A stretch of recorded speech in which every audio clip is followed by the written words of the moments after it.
बिस्मिल्लाहिर्रहमानिर्रहीम अस्सलाम वालेकुम। उम्मीद है आप सब लोग खैरियत से होंगे।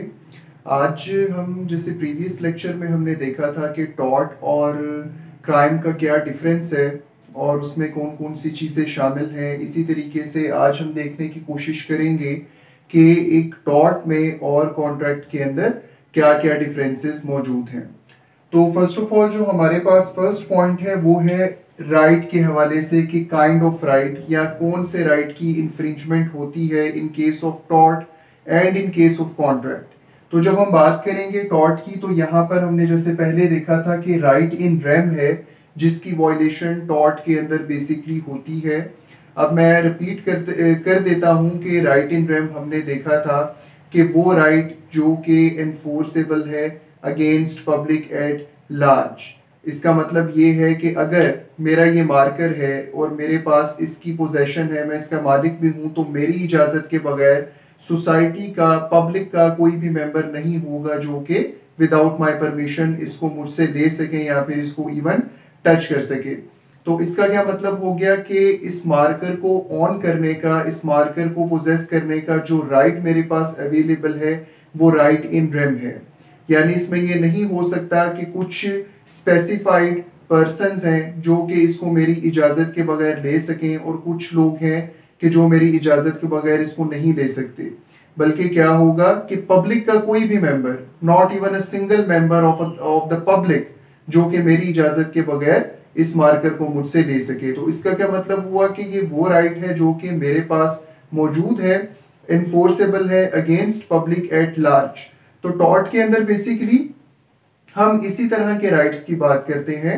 फॉर एग्जाम्पल, अगर मैं एक गाड़ी लेकर जा रहा हूं सीधी रोड पर, तो उसमें यह नहीं होगा कि कोई बंदा आकर मुझे उसमें हिट कर दे, कोलाइड कर ले, या फिर मेरी लेन के अंदर वो मुझे कन्फ्रंट करने की कोशिश करे, मेरे सामने आने की कोशिश करे। ठीक है, अब ये जो राइट है ये मेरा अवेलेबल है अगेंस्ट पब्लिक एट लार्ज। यानी ये नहीं है कि अगर 10 गाड़ियां उस रोड पर जा रही हैं तो उनमें से कुछ के पास राइट होगा कि वो मुझे कन्फ्रंट कर ले या टक्कर मार ले और कुछ के पास नहीं होगा। ऐसा नहीं है, बल्कि किसी भी कार के पास, किसी भी गाड़ी के पास ये राइट नहीं होगा कि वो मेरी लेन के अंदर आकर मुझे कन्फ्रंट करने की, मेरे सामने आने की कोशिश करे।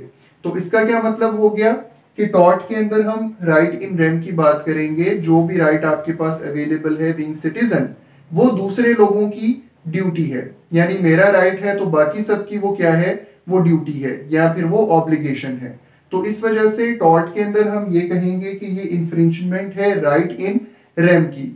इसी तरीके से जब हम कॉन्ट्रैक्ट की बात करेंगे तो कॉन्ट्रैक्ट के अंदर ये राइट इन पर्सोनम हो जाएगा। पर्सोनम वर्ड से जाहिर हो रहा है which is available enforceable against a specified person. जहां पर होता ये है, कॉन्ट्रैक्ट के अंदर आप अपनी मर्जी से किसी बंदे के साथ टर्म्स एंड कंडीशंस को तय करते हैं और उसके बाद आप एक कॉन्ट्रैक्ट के अंदर एंटर हो जाते हैं। अब जो भी ऑब्लिगेशन है आपकी, ठीक है, वो दूसरे बंदे का राइट होगा और यहाँ पर आपका जो राइट है वो दूसरे आदमी की ऑब्लिगेशन होगी, जो दूसरा पर्सन है। ठीक है, अब यहाँ पर जो भी पार्टी ब्रीच करती है दूसरी पार्टी को एक राइट मिल जाता है। फॉर एग्जाम्पल, ये मार्कर है, इसको मैं सेल करने के लिए एक एग्रीमेंट कर लेता हूं अपने किसी दोस्त से। ठीक है, अब क्या होगा कि अब मैंने उसको ये मार्कर दे दिया, बदले में उसने मुझे 50 रुपए देने हैं फॉर एग्जाम्पल। अब मार्कर उसने दे दिया लेकिन 50 रुपए उसने मुझे नहीं दिए। अब यहाँ पर जो राइट क्रिएट होगा, यहाँ पर जो राइट इन्फ्रिंज होगा, दैट इज राइट इन पर्सोनम। यानी कि अब मेरे पास राइट है कि मैं वो 50 रुपीज रिकवर कर सकता हूं, लेकिन अब यहां पर वो मुझे right against public at large available नहीं होगा। क्यों? क्योंकि ये राइट इन रेम की वॉयलेशन नहीं हुई, बल्कि ये राइट इन पर्सोनम की वॉयलेशन हुई है। अब अगर मुझे वो 50 रुपीज रिकवर करने हैं तो मैं सिर्फ उस बंदे से कर सकूंगा कि जिसको मैंने मार्कर दिया है, क्योंकि मेरा जो राइट है वो उसके अगेंस्ट मुझे अवेलेबल होगा। तो ये फर्स्ट डिफरेंस है बिटवीन टॉर्ट एंड कॉन्ट्रैक्ट। कि टॉर्ट के अंदर जो इन्फ्रिंजमेंट है वो राइट इन रेम की है और कॉन्ट्रैक्ट में जो इन्फ्रिंजमेंट है वो राइट इन पर्सोनम की होगी। ओके, सेकेंडली हम देखते हैं duty imposed by law.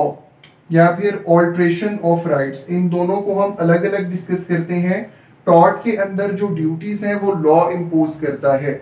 Definition में भी हमने पढ़ा था कि कोई भी ऐसा एक्ट या फिर आप ये कह लें कि एक प्रिंसिपल हमने पढ़ा था जो कि रीजनेबल केयर का है, यानी कि जब आप एक सोसाइटी में रह रहे हैं, आप सिटीजन हैं, तो और आप लोगों के साथ इंटरेक्ट कर रहे हैं, तो वहां पर एक आपको कहने के कोड दे दिया गया है कि आपने इस सर्टेन वे में लोगों के साथ डील करना है।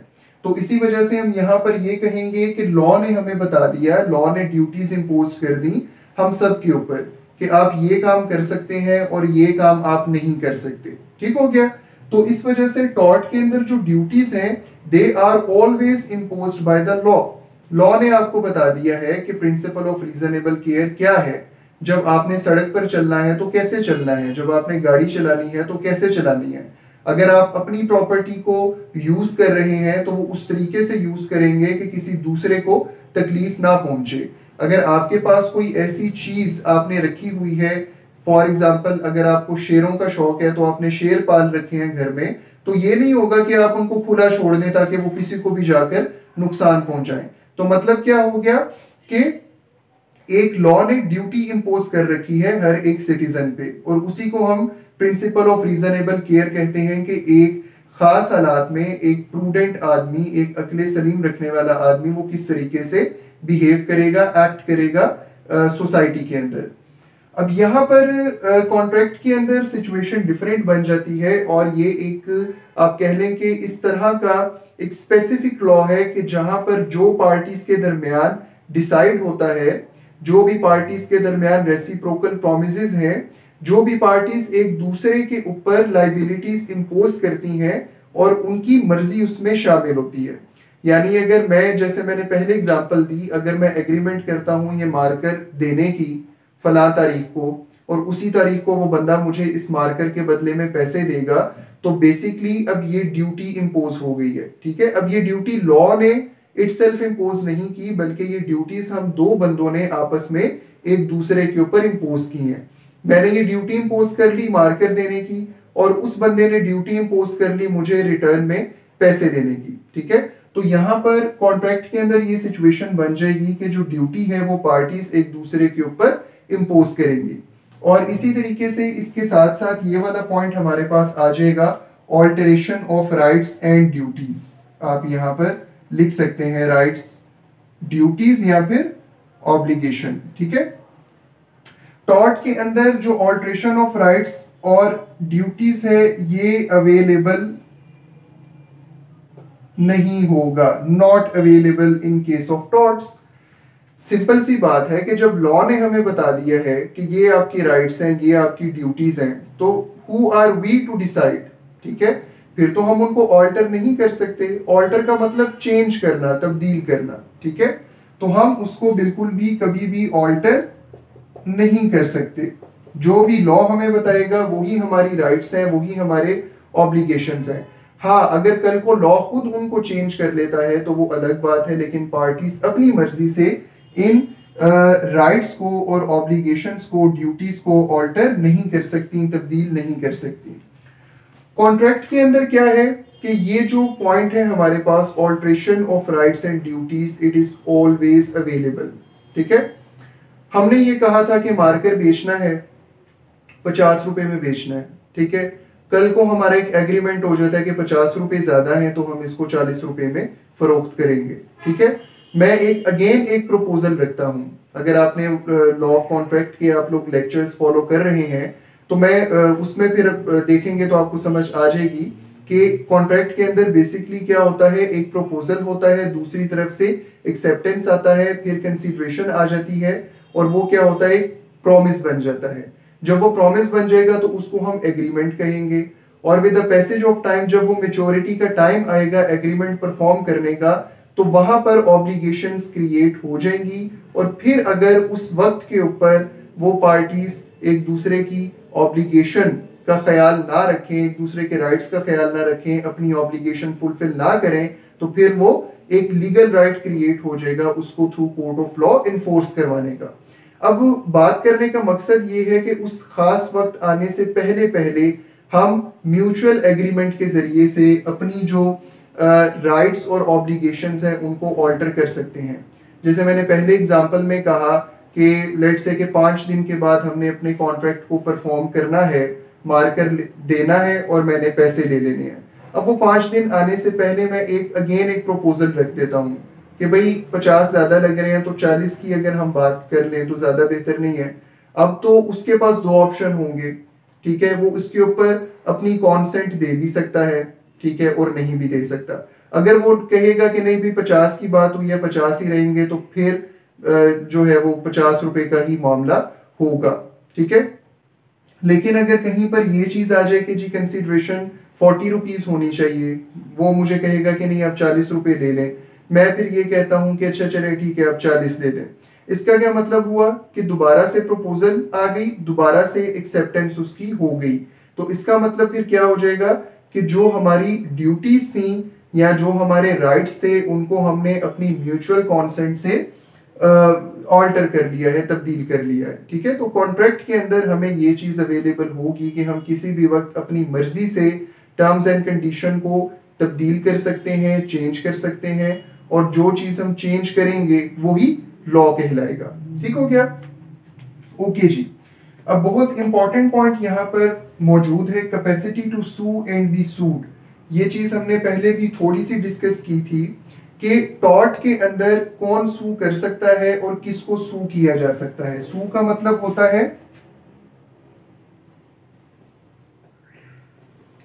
दावा दायर करना, यानी कि आप अदालत में चले जाते हैं, एक दावा दायर कर देते हैं किसी आदमी के ऊपर और फिर आप अपने राइट्स को क्लेम करते हैं थ्रू कोर्ट ऑफ लॉ। तो यहां पर हम ये देखेंगे कि कैपेसिटी क्या है। कैपेसिटी का मीन्स आप यहां पर ले लेंगे एज, ठीक है। कितनी एज होनी चाहिए टॉर्ट के अंदर आप किसी से कुछ क्लेम कर सकते हैं या आपसे कुछ क्लेम किया जा सकता है।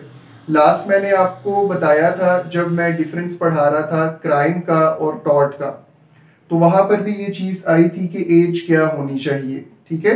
अब मैं दोबारा रिपीट कर रहा हूं कि टॉर्ट के अंदर हमेशा आपने याद रखना है there is no limitation of age. अगर एक बच्चा जिसकी उम्र 10 साल है, 12 साल है, 8 साल है, लेकिन अगर इसको पता है कि मैं किसी की गाड़ी के शीशे पर पत्थर मारूंगा तो वो शीशा टूट जाएगा और शीशा पैसों का आता है, मैं नुकसान कर रहा हूं किसी का, ठीक है, तो वो बच्चा लायबल होगा अंडर दी टॉर्ट, यानी कि उसके ऊपर केस फाइल किया जा सकता है। ये बात अलग है कि केस वो डिफेंड कैसे करेगा, ठीक है। डिफेंस के लिए एक नेक्स्ट फ्रेंड का कॉन्सेप्ट सिविल लॉ में मौजूद है, उसको हम फिर किसी वक्त डिस्कस करेंगे, या फिर उसके वालिद के जरिए से केस कर लिया जाएगा या कोई और सिचुएशन इसमें क्रिएट की जा सकती है। लेकिन एक प्रिंसिपल आपने याद रखना है, वो प्रिंसिपल ये है कि कोई एज लिमिटेशन टॉर्ट के अंदर अवेलेबल नहीं है। अगर किसी बच्चे की प्रॉपर्टी का नुकसान हुआ वो दूसरे से क्लेम कर सकता है, इसी तरीके से अगर बच्चा किसी की प्रॉपर्टी का नुकसान करे तो उससे भी वो क्लेम किया जा सकता है, इसमें कोई दो ओपिनियन नहीं है। लेकिन जब हम कॉन्ट्रैक्ट की बात करेंगे तो यहाँ पर हम ये डिस्कस करेंगे कि who is competent to contract. यहां पर मैं लिख देता हूं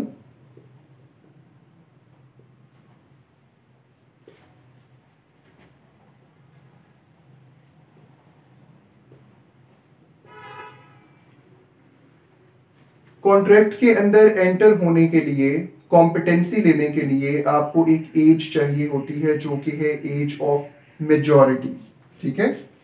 यहां पर मैं साथ मेंशन कर देता हूं कि हम मेजॉरिटी की बात करेंगे। मेजॉरिटी का मतलब अक्सरियत नहीं है, बल्कि मेजॉरिटी का मतलब एज ऑफ मेजॉरिटी, ठीक है। मेजॉरिटी एक्ट 1875 हमारे मुल्क में एप्लीकेबल है, जो कि ये कहता है कि कोई भी शख्स जब 18 साल का हो जाता है तो वो मेजर है, यानी कि वो लीगली एक कॉन्ट्रैक्ट के अंदर एंटर भी हो सकता है और उससे भी कॉन्ट्रैक्ट किया जा सकता है। अब अगर मेरी उम्र 15 साल है, 16 साल है, इतनी है नहीं, मैं जस्ट एक मिसाल दे रहा हूँ, 15 साल है या 16 साल है, तो उसके अंदर अब क्या होगा कि I am not competent to enter into a contract. मैं कॉन्ट्रैक्ट के अंदर एंटर नहीं हो सकता, किसी के साथ मैं कॉन्ट्रैक्ट करने की अहलियत नहीं रखता, ठीक है। और कोई बंदा अगर आकर मुझे कोई ऑफर करे और मैं उसको एक्सेप्ट करूं, तो फिर वो कॉन्ट्रैक्ट लॉ के मुताबिक एक जेन्युइन एक्सेप्टेंस नहीं होगी, क्योंकि अभी मेरी एज पूरी नहीं हुई, ठीक है। और अगर कोई भी बंदा ये जानते हुए कि भाई मैं अभी 18 साल का नहीं हूं और मेरे साथ एक कॉन्ट्रैक्ट कर लेता है और मैं कल को उस कॉन्ट्रैक्ट की ब्रीच करता हूं, उस कॉन्ट्रैक्ट को तोड़ देता हूं, या फिर मुझे जो करना चाहिए था, जिसका मैंने प्रॉमिस किया था, वो मैं नहीं करता, अपना कॉन्ट्रैक्ट परफॉर्म नहीं करता, तो इस तरह की सिचुएशन में उस बंदे के पास कोई राइट नहीं होगा कि वो मुझे कोर्ट ऑफ लॉ में सू कर सके, वो मेरे खिलाफ मुकदमा दायर कर सके, ठीक है।